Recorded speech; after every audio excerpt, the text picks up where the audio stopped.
Hello, everybody, and welcome to today's session on safeguarding principled humanitarian action from the unintended negative impacts of sanctions. I'm just checking my notes because I can only see half of the title in front of me, and counterterrorism measures.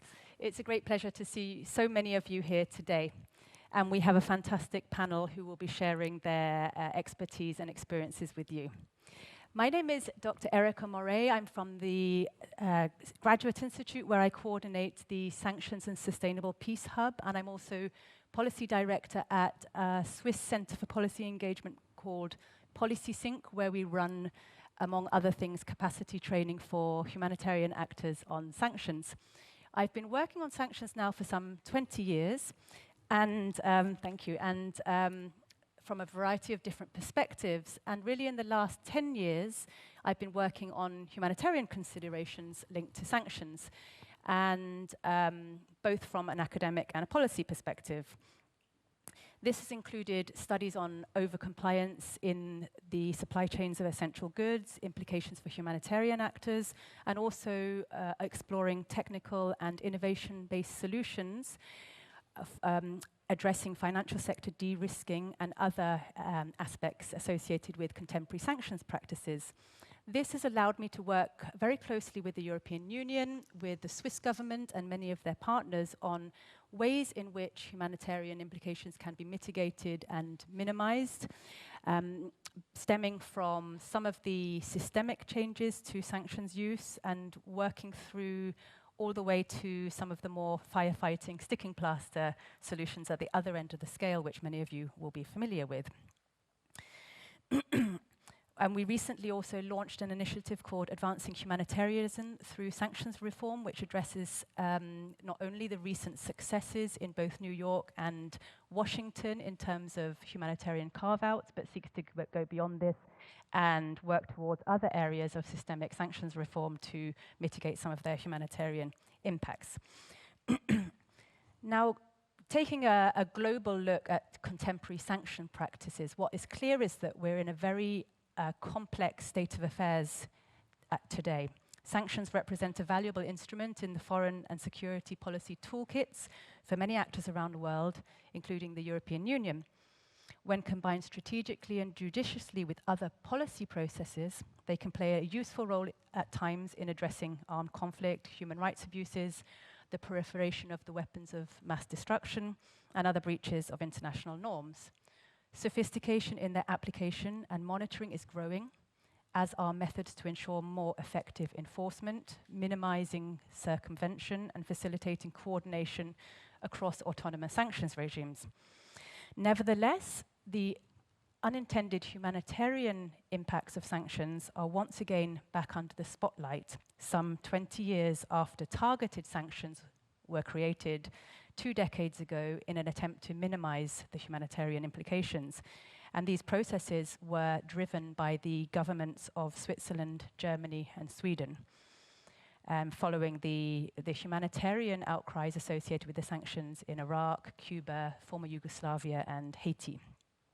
They led to most sanctions regimes being transformed to only be composed of asset freezes, travel bans, and arms embargoes in the early 2000s.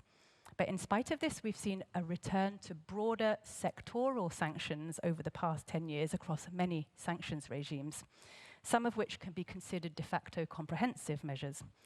Studies conducted over many decades suggest that these types of sanctions can have a number of unintended humanitarian consequences. Other factors are also contributing to some of the humanitarian effects of sanctions today. While multilateral sanctions adoption has stalled somewhat in recent years at the UN Security Council, the use of autonomous sanctions has risen exponentially. The use of EU sanctions tend to be imposed in close collaboration with the United States, the UK, Canada, and other partners. And we're also seeing a rise in sanctions use elsewhere, not least in the case of China, but also in other low and middle income countries. Alongside this, we're seeing a growing number of challenges being addressed through sanctions around the world. What we're also seeing is the number of sanctions regimes proliferating, the number of targets covered around the globe exploding, And as a consequence, an increasing number of countries, individuals, and firms are now being touched by sanctions in one way or another. What we also see is this complexity is exacerbated by the range of other regulations that are often imposed alongside sanctions, be it counterterrorism regulations, anti-money laundering, countering the financing of terrorism, laws, and also export controls.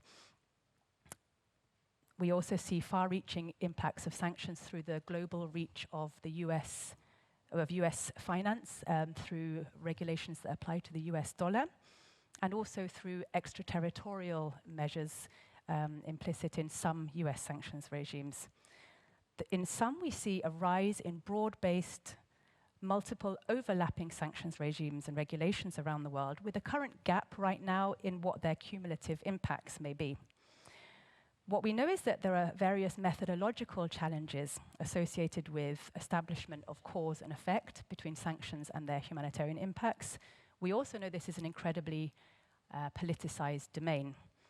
Nevertheless, studies conducted over recent decades, and particularly in the last 10 years, and I've myself, through my own work, have documented over 40 studies in this area, suggests that unintended consequences of a humanitarian nature can take a number of forms. First of all, the one we often hear about are barriers to humanitarian action, and also the work of other civil society actors through increased bureaucracy and costs, difficulties accessing functioning banking channels, difficulties opening bank accounts, more restrictive donor agreements, and so on. We can also see impediments to global finance due to financial sector de-risking. This occurs due to the risks of fines and penalties, cost-benefit assessments conducted by financial institutions, and also lack of financial incentives in remaining in some heavily sanctioned jurisdictions. And as a consequence, we see some countries around the world becoming either partially or fully unbanked or financially excluded. And what we know is that this can serve as a vicious circle, and financial exclusion can serve as a driver for new conflicts, for poverty, for gender inequality, for human rights abuses, and extremist ideologies, and so on. We also see impacts on civilians at times from certain sanctions regimes. This can be through provoking inflation, cuts to social spending, decreased purchasing power, increase in costs of basic goods, and also unemployment linked to sanctions against strategically important sectors. Finally, we also start to see bottlenecks in supply chains, in general trade, but also in relation to essential goods. Now, this is not to say that the sanctions apply to the goods themselves, but we see a similar process of de-risking or over-compliance among the firms that are engaged in the trade. And this, through my own research that we're conducting at the moment at the Graduate Institute in Geneva, suggests that we can see this in all sectors, from producers of medical goods and devices, exporters of agri-food goods, to insurance and shipping, to software and investment. In spite of these challenges, we've seen huge steps forward over the last year regarding humanitarian carve-outs with the UN Security Council 2664 and the US General Licenses announced in December 22, as well as the US Frequently Asked Questions in February 2023. Our panelists today will be addressing some of these exemptions, but we'll also be going a step further in talking about some of the other things that could be done to either fine-tune these policy steps and other actions that would be beneficial elsewhere. What's clear is that broader policy action is urgently needed beyond just the narrow area of humanitarian action, and we also need to see lasting solutions to the problems of de-risking and over-compliance. The EU and its member states and other partners are engaged in a range of engagements to mitigate these negative unintended consequences, including a range of tri-sector groups which bring together the banking, humanitarian and government sectors, and also a range of multi-stakeholder dialogues, some of which I'm involved in today, and so are many of you here today as well. What I see is a great time of opportunity. I see a window a window where there's a great deal of proactivity and appetite in making a change. And some of the countries that are leading on these areas are here today in the panel. So it's a great pleasure to turn to our panelists today and to introduce them to you. First, we'll be hearing from a representative of the NGO sector, Monsieur Emmanuel Tron, who I've worked with for many years on Syria, but Emmanuel is here today representing Dingo, and I think he'll tell you a little bit more about his work in his presentation. He is the country director for Syria at HEX EPA, and as I said, he's representing the Damascus-based international NGOs. After that, we'll turn to Ms. Mariette Schuurman, who is Director of Stability and Humanitarian Aid at the Dutch Ministry of Foreign Affairs.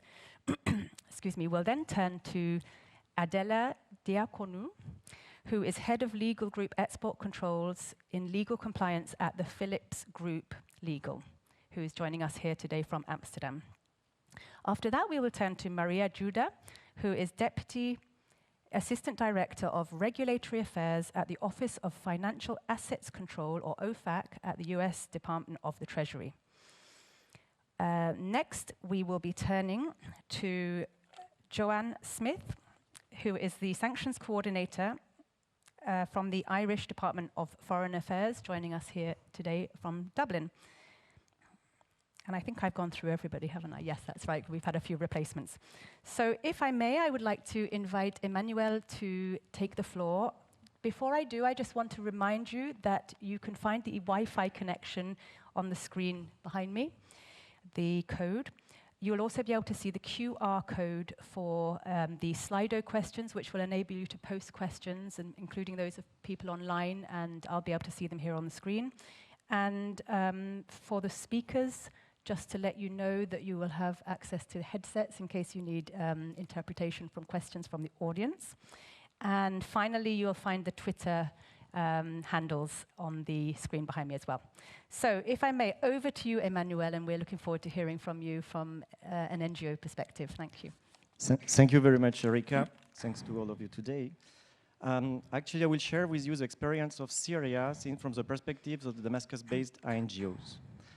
To understand the complexity of the situation right now in Syria, you have to take into account that the country is not only exposed to a unique overlap of crises, 12 years of conflict, economic crisis, cholera outbreak, now a major earthquake, but Syria is also facing an exceptional overlap of counterterrorism measures and unilateral sanctions from different countries and under different scopes. On a daily basis, those challenges are mainly restricting the NGO interaction with some key local suppliers such as Syrian Telecom, Syrian Airlines, but also restricting the scope of the NGO's activities by limiting actually the interaction with the Syrian authorities and let's say excluding whatever can be related to reconstruction in Syria.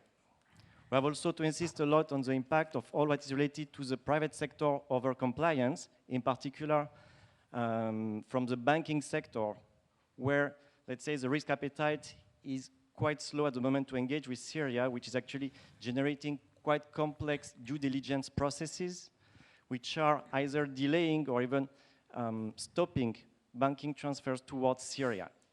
As an example, an NGO in Damascus 2 years ago had to downsize its team for more than half, and to pay more than 200,000 USD of compensations to suppliers that were not able to pay on time. We have also to insist on the fact that we are facing significant challenges in terms of international procurement due to the fact that suppliers refuse to engage in any transaction mentioning the word Syria. It's interesting to note that NGOs dedicate a lot of time and resources in order to be compliant, but at the same time, we are developing a kind of internal shielding effect, becoming extremely conservative and restricting actually our interventions. We have also to insist on the significant challenges we are facing at the moment to request derogations in order actually to be able to intervene remaining in the frame of sanctions. And those challenges are mainly related to the overlap of jurisdictions, huge lack of clarity in the way regulations are written, opening the door to different interpretations, and quite blurry processes in order to obtain those derogations. Another example I can mention to you is the fact that Damascus-based organization needed 110 days to obtain a derogation in order to engage with a Syrian telecom company. The same organization, after 1 year, has still not been able actually to obtain a derogation from an EU member state in order to do this, and received even quite, let's say, contradictory information from different national competent authorities. Besides this, I would like also to highlight what are the most recent evolution, in particular the transposition in EU and US regulation of the UN Security Council 2664, which is quite promising in terms of perspective, but it's mainly focusing on counterterrorism, which means that it will have mainly an impact on the northern part of Syria. For what is related to the government-controlled area, it's unfortunately thanks to the earthquake that actually few things have been evolving with granting some exemptions. Nonetheless, most of those exemptions are time limited and not harmonized between the different stakeholders. I also would like to insist on a less visible part of the sanctions. Sanctions themselves, through their indirect impact and combined with other factors, are actually aggravating the suffering of the population of Syria. Sanctions are increasing the need for humanitarian response and strongly increasing the cost of the humanitarian response. So, as a conclusion, let's say for that part of the conversation, I would like to insist that we are strongly welcoming the idea of standard, clear, harmonized, and open-ended exemptions in order to allow us actually to focus on our job, which is to support the population and not spend our time reading regulations, but also to reassure the private sector. But on the other side, it should be associated with a sincere process of analysis of the impact of the sanctions on the population from a humanitarian perspective in order to at least reshape the different sanction regulations in order to alleviate the suffering of the population. Thank you. Thank you very much, Emmanuel.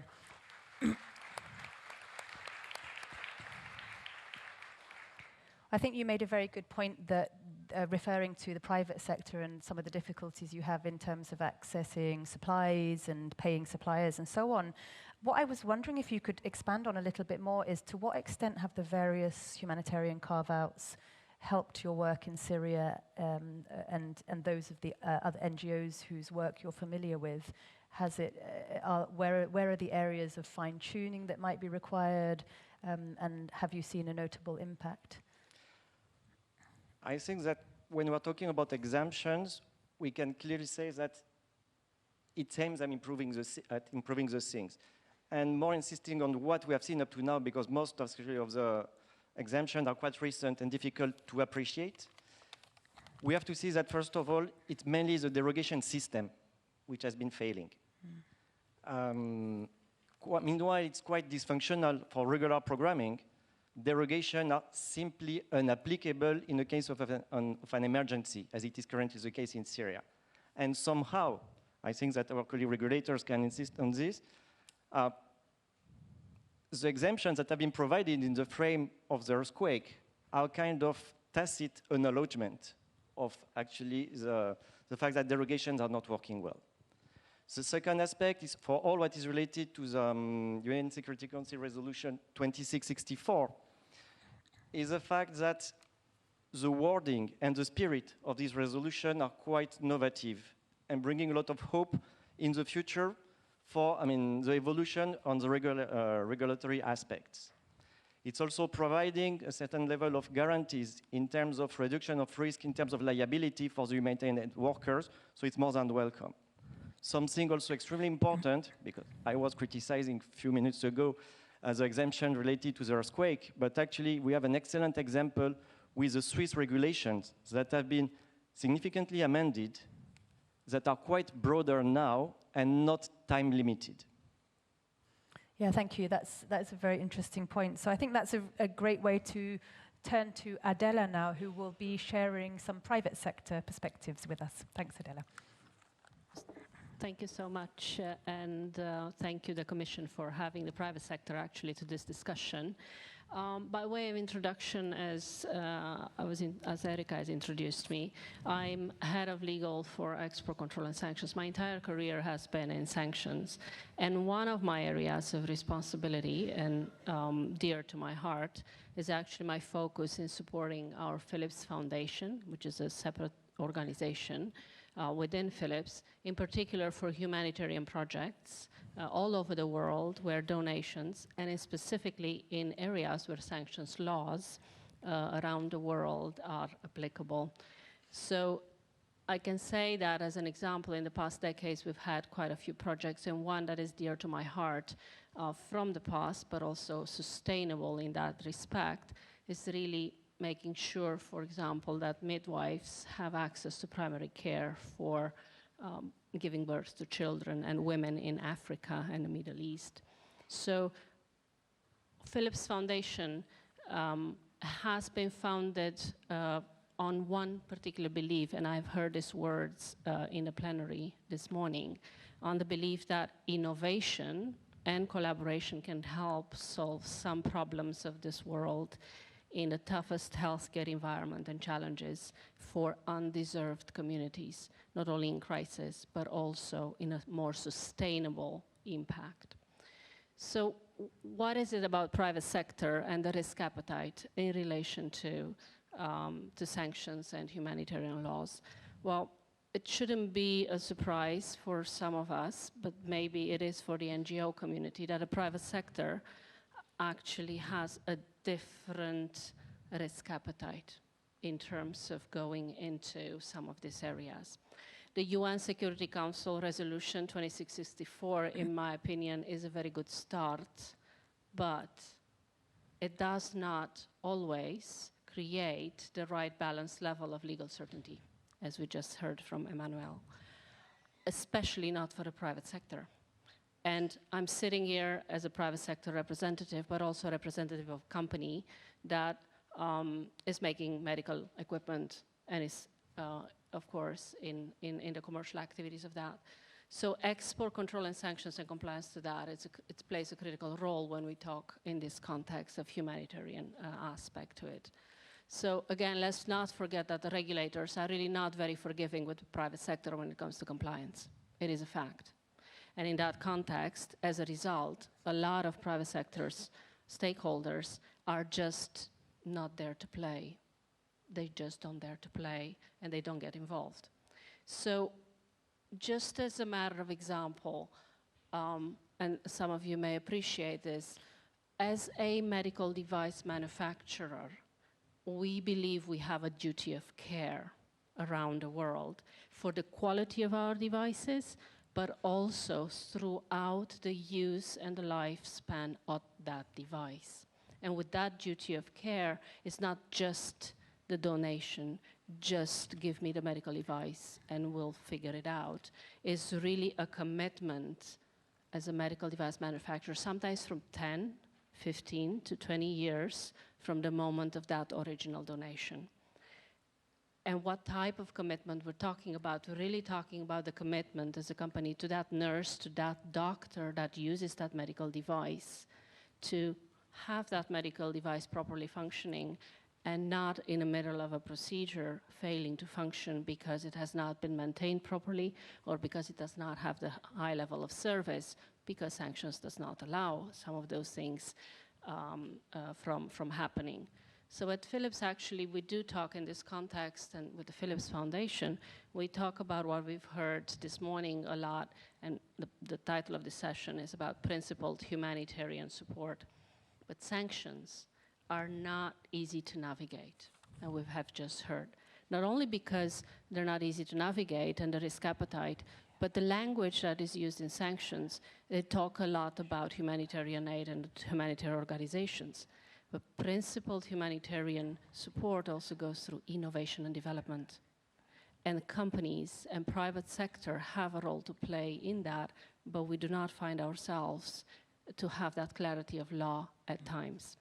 So just as a matter of example as to how do we do it, and Philips has I just gave you an example of how we worked into communities to support midwives and create some of that.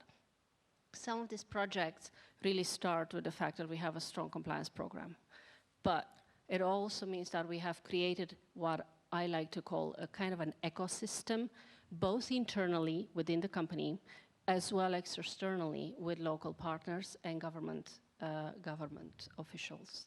So by way of example, we don't just jump into donating a medical device, because we try first internally to understand what we can support, what we can play a role with principal impact, and we need to understand what is actually needed.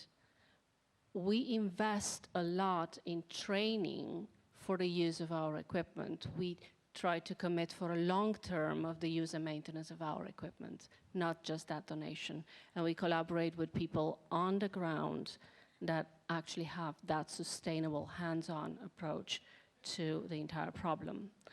So this actually includes local companies that have a footprint and a proven track record in that particular country that can import the goods, but that can also manage the training, manage the installation of those goods, and the maintenance across the year. So that also, let me just stress that from a medical device perspective of healthcare, talking about primary care, and I'm also not only talking about hospitals, but really the things that can save a patient's life. We also talk about transport, installation, and maintenance. And we only can do this if we are transparent and dedicated in our agreements internally and externally. And we can only make it happen as a community together on the ground. Thank you, Adela. As you say, we don't always hear private sector perspectives in fora such as these, so we really appreciate you joining us. And a question for you here would be, in light of what you've just explained to us, which I find very interesting, the fact that you need to weather the storm of changing local, regional, international regulations, including sanctions, export controls over 10, 20 years.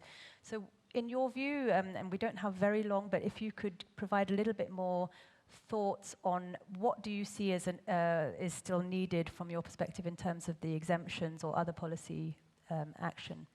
I want to call out what I think a lot of us recognize as a very complex regulatory environment, and that's Iran. It's one of the toughest sanctions programs, if I have to quote one of the regulators. But Iran has provided, with the general license exceptions and the way that it's been set up, has provided a blueprint as to how it can happen. And yes, it is a tough program, but it's a very clear in terms of how OFAC, for example, have done the carve-outs from the beginning to the end, from actually understanding the need, talking to local partners, doing the transport, doing the services throughout the life cycle of the equipment, but also insurance, financial things, the cargo insurance, and so forth and so forth. So I think there is a blueprint out there in the sanctions world to connect. And Manuel was talking about derogations. Derogations is just another way of, in my view, of the regulator saying, well, come to me and I'll tell you if you can do it. I think what this world means is private sector and a humanitarian organization to have really specific, dedicated exceptions or general license under the US rules to play with impact there where it matters. Thank you, Adela. So you're all making my life easy by ending on a note that's very relevant for the next speaker. So turning to Maria from the US Treasury, there's been a lot happening in the last few months. I think for many of us here, we all got very excited in December with the UN special UN resolution, which we'll be hearing about, but also what's been going on within the US. So over to you. We'd love to hear a bit more about what's been happening. Yeah, and thank you so much to the European Commission for this invitation, and thank you to Dr. Murray for moderating the discussion, and for my fellow panelists, and especially Joanne Smith and her colleagues from Ireland for their close collaboration on the process that led to the issuance of UNSCR 2664. So, the United States welcomed the adoption of Resolution 2664 as an important step forward in the effort to enable the flow of legitimate humanitarian assistance to vulnerable populations. while at the same time upholding sanctions as a key instrument for promoting international peace and security. After the adoption of the resolution, as you mentioned, we acted quickly to implement it domestically. So in December 20th, 2022, we issued or amended general licenses across a number of our sanctions programs to add these humanitarian-related authorizations to the programs that did not previously have them. As Della mentioned, we already have general licenses across a number of even our most restrictive regimes. So Cuba, Iran, Syria, Venezuela, et cetera. We have already general licenses for the activities of NGOs, international organizations, as well as for the export of food, medicine, and other agricultural and medical items. What we did in December 2022 was to issue similar, not identical, general licenses across our sanctions programs to provide what we felt was a baseline and also to implement the resolution. So I'm going to speak a little bit about kind of the thinking that went into the resolution. Our decision to pursue those exemptions and the general licenses did grow out of a recognition that humanitarian actors have faced an increasingly complex environment in recent years, which was posing challenges to the delivery of aid, especially in challenging environments. We had several policy goals in seeking the humanitarian exception at the United Nations, and then implementing the exception domestically through general license. First, as stated in our 2021 sanctions review, which was led by our Deputy Secretary, we recognized that for sanctions to remain an effective foreign policy tool, they have to be calibrated to mitigate unintended economic, political, and humanitarian impacts. And when used effectively, we do believe sanctions have the capacity to disrupt, deter, and prevent actions that undermine international security, including acts of aggression, abuses against human rights, and corruption. Second, these actions are intended to modernize our sanctions to better advance our humanitarian goals. The exception is intended to provide some clarity and consistency to the international community and humanitarian assistance providers, as well as the critical commercial service providers that underlie many of those activities. As many of you may know, the Treasury 2021 sanctions review strongly recommended implementing or otherwise streamlining humanitarian authorizations across our sanctions programs, noting that the United States must lead global efforts to systematically address the challenges associated with conducting humanitarian activities. Finally, these actions are intended to send a clear message that sanctions should not impede the delivery of critical humanitarian assistance by reputable humanitarian organizations. We believe this endeavor is worthy of significant time and effort to ensure the world understands that the provision of legitimate humanitarian assistance reflects American values. I'm going to elaborate a little bit on these points and speak a little bit about the scope of the resolution and the decision to implement it domestically through general licenses. So turning to the resolution itself, as you know, it established a humanitarian carve-out to the asset freeze measures across all existing and future UN sanctions regimes, where necessary to ensure the timely delivery of humanitarian assistance or to support other activities that support basic human needs. The resolution authorized a defined set of organizations to deliver humanitarian aid and other support for basic human needs. Specifically, it covers the United Nations, international organizations, humanitarian organizations having observer status with the UNGA and members of those humanitarian organizations, bilaterally and multilaterally funded NGOs participating in UN humanitarian response plans, refugee response plans, other UN appeals or OCHA coordinated humanitarian clusters, as well as the employees, grantees, subsidiaries, and implementing partners of those entities, and any others added by the relevant committees. In December 2022, the United States took the first steps to implement Resolution 2664 into our domestic regimes when we introduced a number of so-called general licenses to provide a baseline set of authorizations. As I mentioned, these general licenses build upon our existing authorizations and were applied to regimes regardless of whether they had a corresponding UN sanctions program. So they applied equally to the counterterrorism sanctions program, where there is an equivalent UN sanctions regime, as well as to our counter-narcotics and global Magnitsky human rights programs, for example, which do not have those equivalent UN sanctions regimes. The general licenses provide authorization across 4 categories of activities. 1, the official business of certain international organizations, transactions incident to humanitarian activities of NGOs, the provision of food, medicine, and other agricultural or medical products to individuals, in personal, non-commercial quantities, and the official business of the US government. Using the lessons we learned from the Afghanistan context and other challenging operating environments where sanctions were an issue, we know that the provision of humanitarian assistance alone is insufficient to address the human suffering we continue to see around the world. That's why, in addition to authorizing the delivery of food and medicine, we authorized a broader scope of activity to meet basic human needs.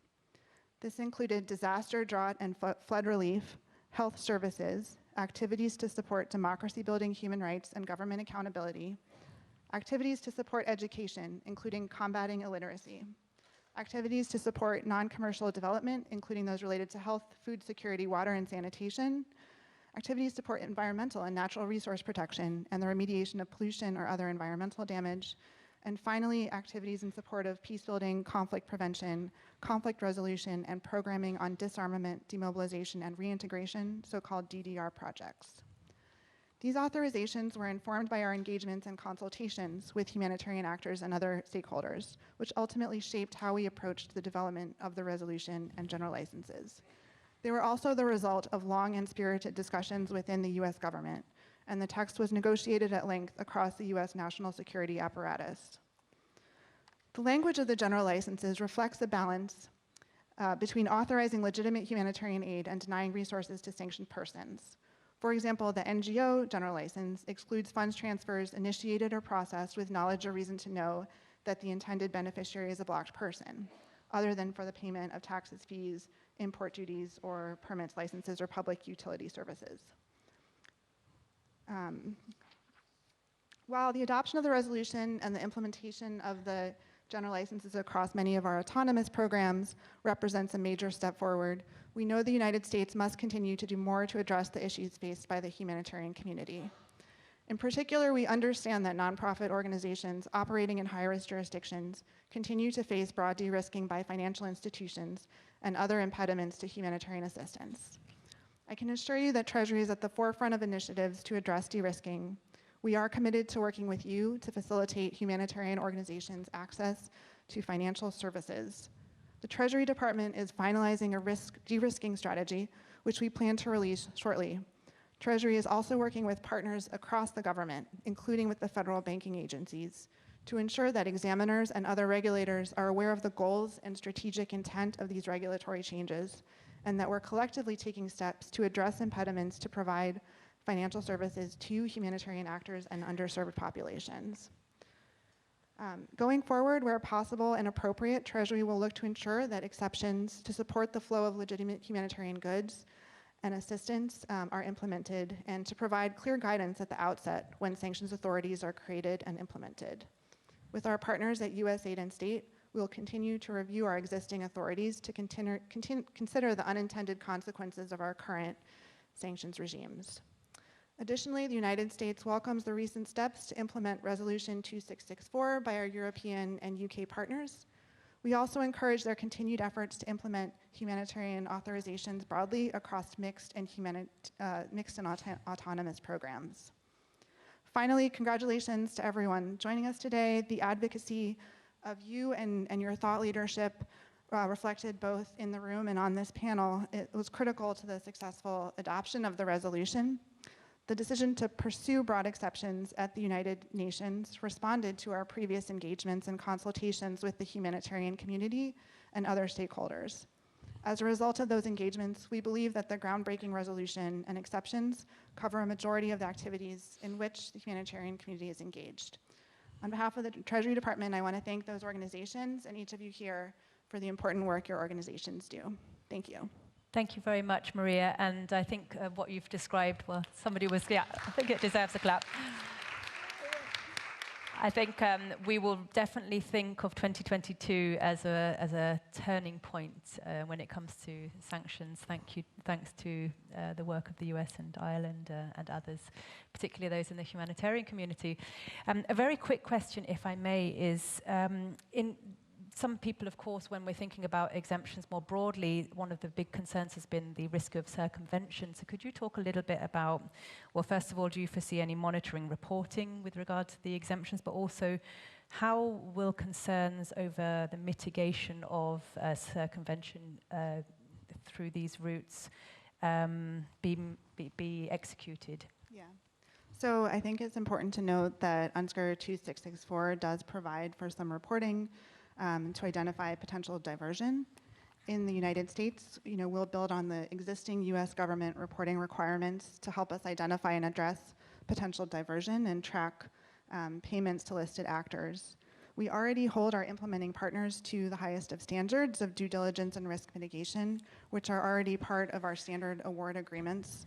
And then OFAC maintains some record-keeping requirements for transactions covered by general licenses to maintain records for 5 years. So in terms of the concerns regarding circumvention of sanctions, we do have a multi-layered approach to prevent abuse or diversion that would benefit designated persons. I think the licenses themselves include safeguards to prevent abuse or diversion, including the limitations on the permitted activities and the degree of contact with designated persons. So some of the general licenses are limited to ordinarily incident and necessary activities to humanitarian services.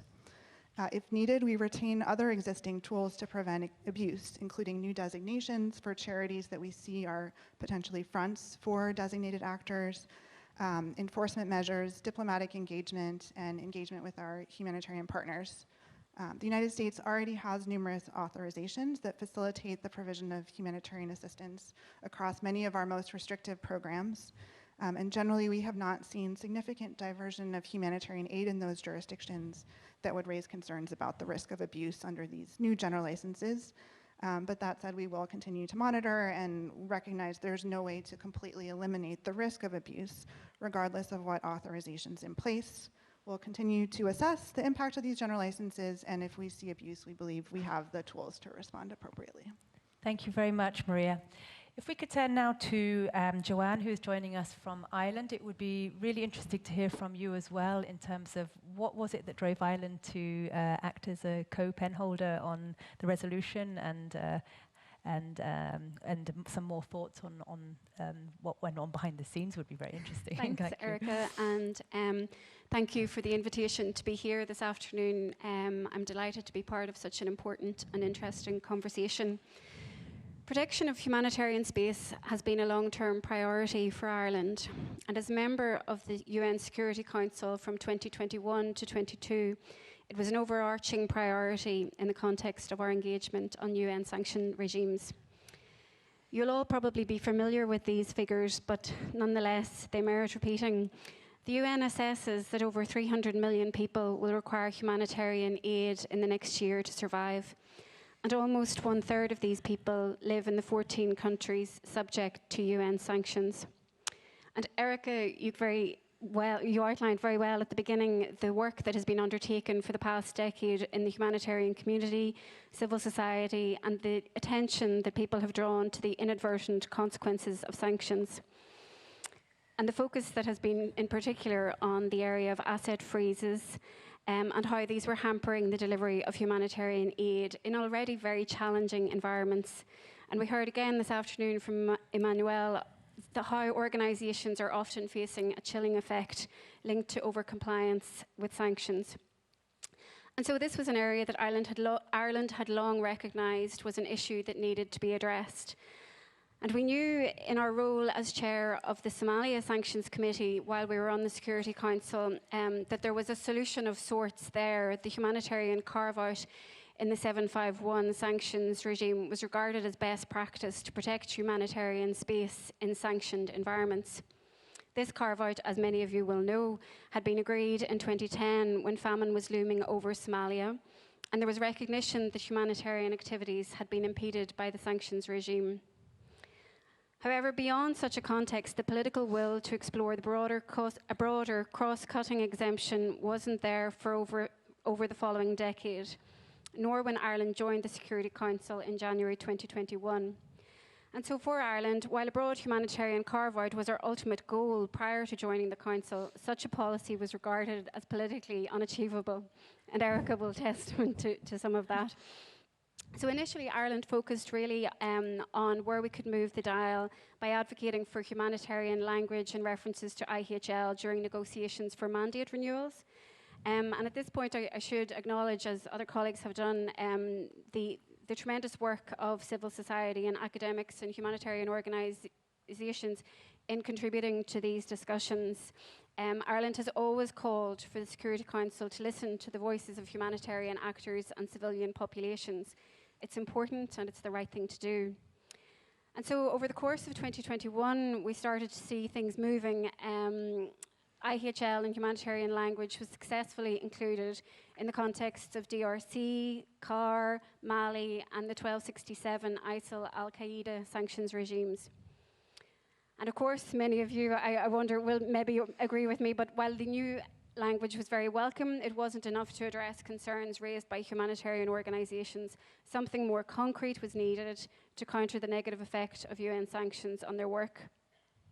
And Maria might agree with me on this, but I think the turning point a lot of us felt was the introduction of the humanitarian carve-out in the context of Afghanistan in December 2021. And this was a very significant development and illustrated a dramatic shift, I think, in the position of permanent members of the Security Council. And importantly, I think it also demonstrated that the Council can act and work in unity when its sanctions risked having negative impacts. And so it was in this context that the US invited Ireland to be co-pen holder on the draft resolution to establish the humanitarian carve-out across the UN sanctions regimes. Negotiations, as you're probably also aware, took place over several weeks last autumn, and as pen holders, Ireland and the US took great care to ensure that all perspectives were considered. And Maria has already touched on a lot of the sort of the concrete aspects and the scope of the resolution, and I won't repeat that. And many of you will know that, and Erica has said earlier, that this was regarded as a milestone moment and a watershed moment for the Council. And I think it's important to explain that working with the US, our aim was to strike a balance between responding effectively to the concerns that humanitarian organisations had raised over the years, but also ensuring that safeguards were in place against aid diversion, which had been a central issue during the negotiations. And we do feel that this was achieved. The resolution is wide-ranging, but as Maria explained, not unlimited. Those that can benefit from the exemption are set out in the first paragraph, and this is a wide but limited list. It's also important that the UN Emergency Relief Coordinator will brief each of the sanctions committees annually on the application of the carve-out, and the committees will also provide further guidance on how the resolution should be implemented to each regime. These are important safeguards which ensure the resolution is effective while limiting the potential for abuse. It's important to note that while the resolution does represent a significant change in the system, it doesn't solve all the difficulties related to the delivery of humanitarian assistance. As Ireland said following the adoption, this resolution, while significant, is not a panacea.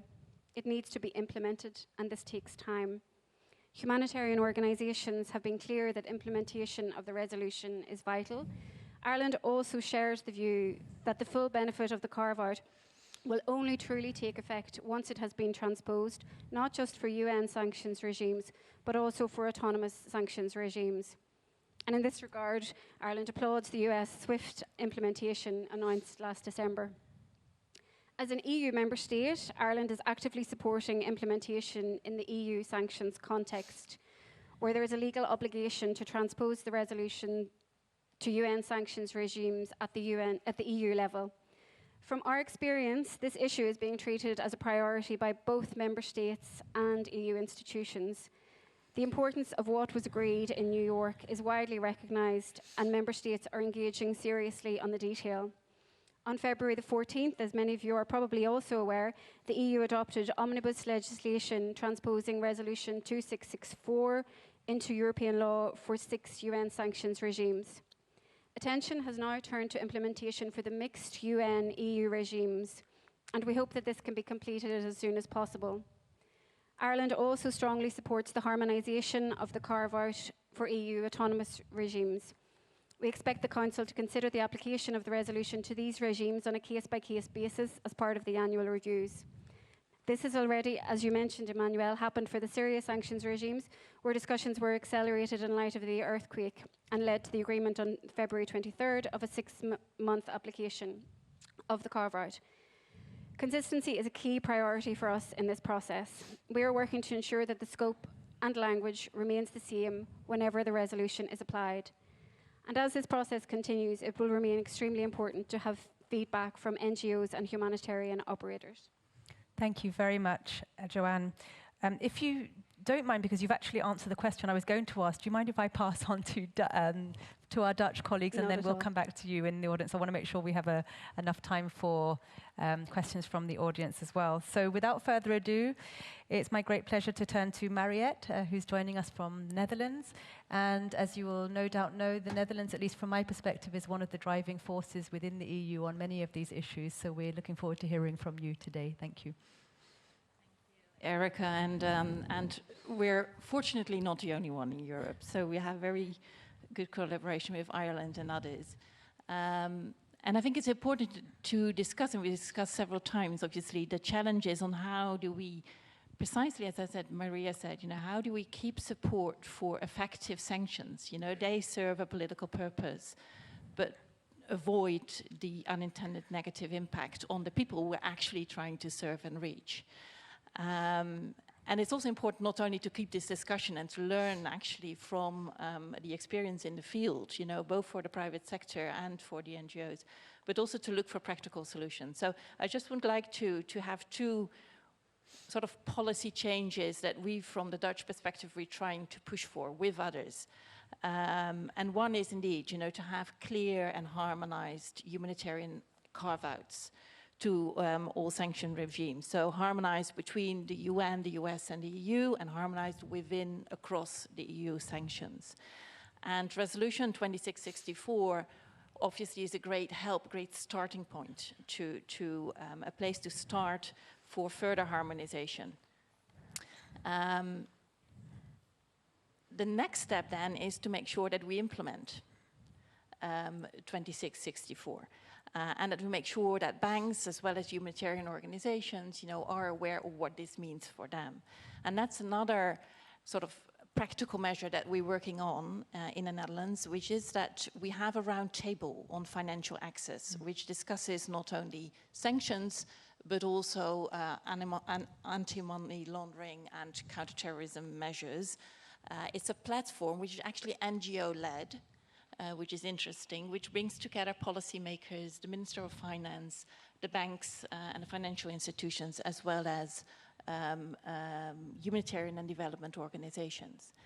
That exists since 2013, so 10 years now, I think formalized in 2017, when we were preparing for our Security Council membership and looking at the instrument of sanctions and how we can make them more effective and actually deliver what they're supposed to deliver. So 10 years of this round table, actually what we learned from that is that first to better understand the practical problems around de-risking and inform policy making, so as I said, not only on sanctions, but also on anti-money laundering and counterterrorism legislation. But has also been instrumental in developing a comprehensive agenda on financial access, which is led by our Ministry of Finance, and separate dialogues with the central bank on risk appetites of banks. And it also allows us to identify new issues that come up when it comes to access to financing. For instance, de-risking by payment services, payment service providers, so those that are behind a Donate Now button or online payment platforms. But I think first and foremost, what the round table on financial access does is that it creates a network between the financial sector, the banks, the central bank, our Ministry of Finance, us as policymakers, and development and humanitarian organizations to get to know each other, better understand each other, mutually understand the different due diligence processes and what we need. And obviously also for us, it's a very important platform to explain what legislation is about and what policy is about and what it's meant to do and what's not meant to do. And we've seen now with the introduction of 26 and Resolution 2664 and the exemption on Syria that within days we were able to inform the financial sector so that, and they tell us that it allowed them to quickly adjust their amendments to these new exemptions, humanitarian sanctions for Syria. And we've seen the results there. So I think we're not there yet. We have to continue pushing for humanitarian exemptions. But having this platform allows us to really quickly identify bottlenecks and new challenges and make sure everybody has access to the right information so that we avoid as much as possible over-compliance and de-risking policies that actually harm the people we are meant to access and protect. I think on this track, as I said, a lot, it's not perfect, but it allows us to really make sure that everybody is fully aware of what is meant to do and what sanctions are meant to do, but also fully aware what humanitarian exemptions entail and how to comply and apply those. Thank you very much. Very interesting, and I think you highlighting the value of your roundtable is a really important one, because not every country in Europe has one. Some have, some do. Some have just recently set them up. We also have one in the US that's been there for a couple of years. But again, it's something that seems to be very beneficial. And if I may, maybe link this to the first question that we've had come in from, I think it's somebody who is online, which is, what are the main approaches to reduce over-compliance? Is it awareness raising amongst banks and private sector, which is kind of what you described already, or more clarity in the sanctions regime? So I wondered if you had a view on that, particularly given this long-standing Dutch experience, but also if anyone else on the panel wanted to take that one. I know that the US has been doing some outreach, particularly on that issue recently. Maybe two issues. I think first, the harmonization of exemptions is critically important to precisely have simple, clear sanction regimes and exceptions. Obviously, that is, as for the legal certainty that the private sector needs, is critical as well, but also for the understanding, of humanitarian organizations and development organizations. So really have to continue to push for clear and harmonized sanction regimes. And we also notice in this roundtable that when we discuss harmonization or, harmonized exemptions and carve-outs, sort of the take-up from the private sector is much higher, because they have an interest rather than have a case-by-case complicated discussion, then it becomes interesting, obviously. So I think harmonization is critical to really make those platforms work better. And the other thing is maybe something that, maybe Emmanuel, you touched on it, but it's also, there's a lot of humbug around sanctions. And I think it's important precisely to keep the support base for sanctions and what they're supposed to do, to really share information as much as possible, to make sure that not sanction is used as an excuse to either blame it on the West, let's say, or blame it on donors, or politicize it, or the way around, an excuse for inaction. So I think that, information sharing is critical as well for those that want to do something in the field, and that want to address humanitarian crisis situations, to really be in full support of the sanctions, because it also does something that, we want to achieve something with that, which will solve the whole information. So not to let go of the political instrument, but make sure we sort of demystify the whole narrative around sanctions. Yeah, thank you. So very clear messaging on harmonization, but also on the communications more widely on sanctions and their importance as a tool. So thank you very much, Mariette. Did anyone else want to answer the question we received online about ways of mitigating over-compliance? Go ahead, Adela. Just to mention a little bit something that I said when I said how do we at Philips play a role in some of the humanitarian projects in sanctions jurisdiction. And the first thing I said is have a strong compliance program, because sanctions and the complexity of rules should not be indeed, as Mariette is saying, just an excuse either to do the wrong thing or not to act. So those in the private sectors that are taking the easy way out is also because the clarity of sanctions and the legal certainty is not there. Depending where you operate, it can be so complex. And as I mentioned, I talk from the experience of having to deal with those on a daily basis between the commercial activities and the humanitarian activities. And as long as the language in the regulation only talks about humanitarian and does not touch upon how the private sector is actually critical to be able to have some of those humanitarian activities happening, such as banks, but think about cargo. I mentioned insurance companies. I mentioned import-export type of activities. There is such a myriad of other laws and regulations.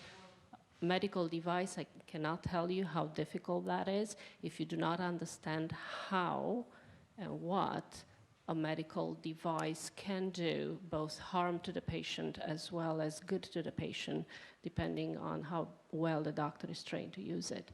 So it is an ecosystem where the humanitarian organizations cannot do it without the private sector. And the language in the carve-outs is really only, in my professional opinion, favoring activities. And I do have to comment on what Maria was saying. The language in the US side of things talks about activities incidental to a humanitarian transaction. And that is a lot of clarity, if you wish, in terms of how private sector can support. Thank you. Thank you, Adela. Just a few additional comments. So as I mentioned, Treasury is working on a de-risking strategy. It's actually required by a statute called the Anti-Money Laundering Statute. So we are actively looking at this question. We also, continue to provide guidance to practitioners and implementers domestically and around the world. One thing I will say that led to the decision to pursue these exceptions was that I think we saw a lot of improved due diligence and risk reduction across the industry, including with NGOs and banks. And so I think that helped us feel more comfortable to pursue these exceptions. So I think having those, those relationships between the banks, the NGOs, and the regulators is very helpful for giving the banks the assurances they feel they need to process transactions. But that said, this is an issue we're looking at very closely. Yeah, thank you. And I think we're all looking forward to that because there was a very good report that came out risking by the congressional services. Yes, and there were some really excellent recommendations there. And what's clear is it needs to go beyond not just clarity of wording and guidance, but actually something perhaps more proactive. And clearly it's a vital step that needs to be taken. Are there any questions from the floor? We only have, unfortunately, some 5-6 minutes. Yes, please go ahead. Somebody will bring you a microphone. Yeah, thanks. Thank you so very much. Thank you for this excellent panel. On behalf of ICRC, I'd like to ask a question particularly to the state representatives on the panel. Now, discussing humanitarian exemptions, ICRC would also like to stress that when it comes to humanitarian exemptions, this not only is very important for facilitating our work, as Mr. Trong also pointed out, but also for sanctions regime to comply with IHL particularly. Now then to my questions. As we understand how and why it's so important to have humanitarian carve-outs in sanctions regimes, important being for humanitarian actors, why, from a state perspective, is it so important to have these carve-outs? Thank you. Thank you very much for the question from ICRC. If we could take 2 more questions, and if you could please keep them very brief as well, and then we'll put them to the panelists. Thank you. Yes, go ahead. Vous pouvez en français, oui. Merci. Ma question, c'est par rapport toujours à la question des exemptions. C'est que on nous demande, par exemple, sur le terrain, de fournir les pièces d'identité des bénéficiaires. Or, il y a la question de protection des données à caractère personnel. Quelles dispositions on prend par rapport à ce lien-là? Merci. Thank you very much.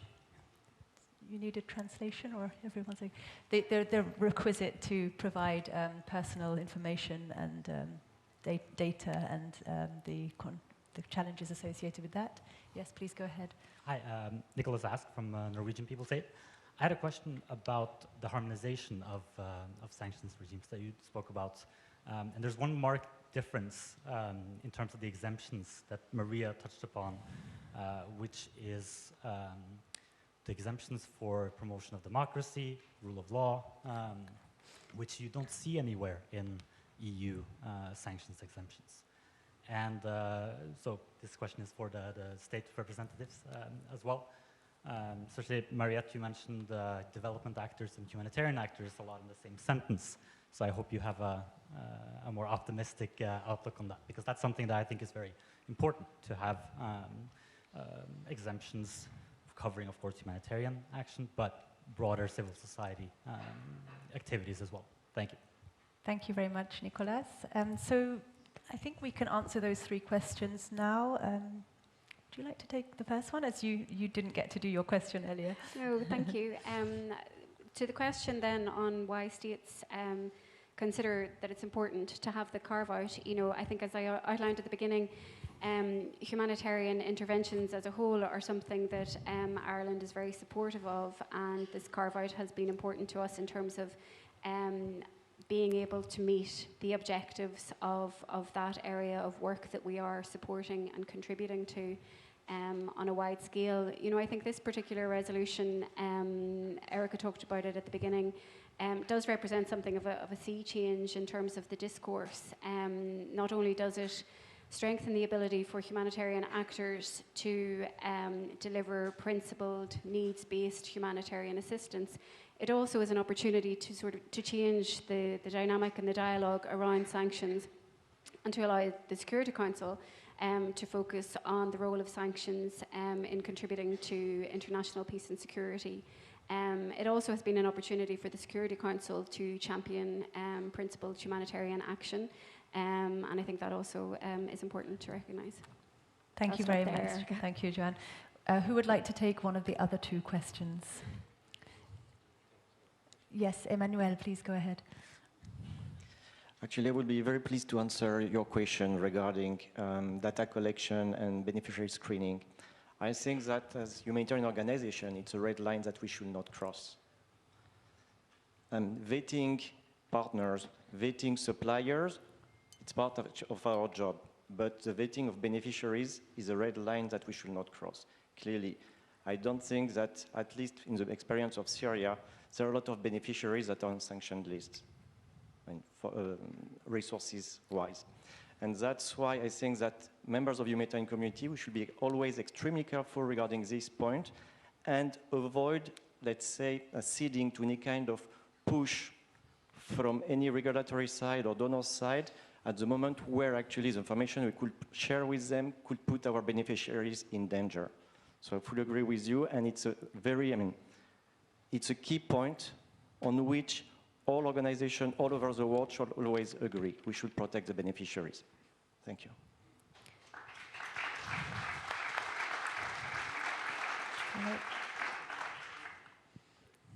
Would anybody like to take the third question regarding EU? Yes. But maybe I think it's linked to the other question on IHL, and it's precisely as Joanne said. For us, for the humanitarian exemptions, it's for us the major driver to push for humanitarian exemptions and for harmonization of humanitarian exemptions and implementation of humanitarian exemptions is precisely IHL. It's under our commitment to live up to the international humanitarian law, Geneva Conventions, the humanitarian imperative, and humanitarian principles. So there's a very clear rationale behind our push for humanitarian exemptions as part of our obligations under international law. It's slightly, I must admit, more complicated when it comes to protecting or securing access for agents, partners on the ground when it comes to fundamental freedoms, liberal democracies. Obviously, we have in many measures, the link to sanctions and sanction regimes, but we have many discussions, policy discussions, on how we make sure that even in restricted contexts like in Syria, for instance, we make sure that we support the Syrian people, not only in their life-saving needs, but also in fulfilling their rights. So there are exceptions in specific country contexts, also related to ensuring that people are empowered to build on their rights, to make use on their rights, so also their democratic rights and most fundamental human rights. That discussion is far larger, I think, than only the discussion on humanitarian carve-outs and exceptions. Thank you. Unfortunately, I think we're going to have to stop with the questions there, even though I know there would have been a huge amount. So I encourage you to reach out to the panelists when we take the coffee breaks and when you bump into them over the course of the rest of the conference. I would like to turn now to one of our hosts, Acting Director of Directorate E at DG ECHO, Michaela Szczepancic, to say some closing words. But from my side, I would like to thank very warmly our speakers from today who have flown here from around the world and shared their thoughts and experiences and hopes for the future. And we very much appreciate hearing from you. So thank you from all of us. And thanks for you for joining us. Thanks. And warm thanks from my side as well to you, Erika, and to all the panelists for very illustrative, basically, testimonies as to what is at its heart a very complex issue, isn't it? I mean, we are talking here about a legitimate foreign policy tool, which are sanctions, and at the same time the need to preserve the humanitarian space and how to balance this out. And I think that we got a pretty clear idea of the problem, but also of many potential solutions. And it was interesting to hear, I think, about, for example, creating ecosystems that provide stability and legal certainty to everybody involved, or of building networks whereby trust is created among different actors, and also understanding that can then obviously produce also policy change. We also heard today, and of course we all agree, it was a landmark decision, the UN Security Council Resolution 2664, but it is not providing a solution as such.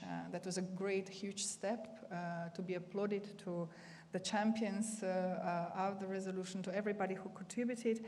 But it will not solve all its problems. But it does provide a great, great opportunity to harmonize the language and the approach to sanctions across the regimes at all levels, the EU level, but internationally as well. And I think that this is the major, obviously, work that lies ahead of us.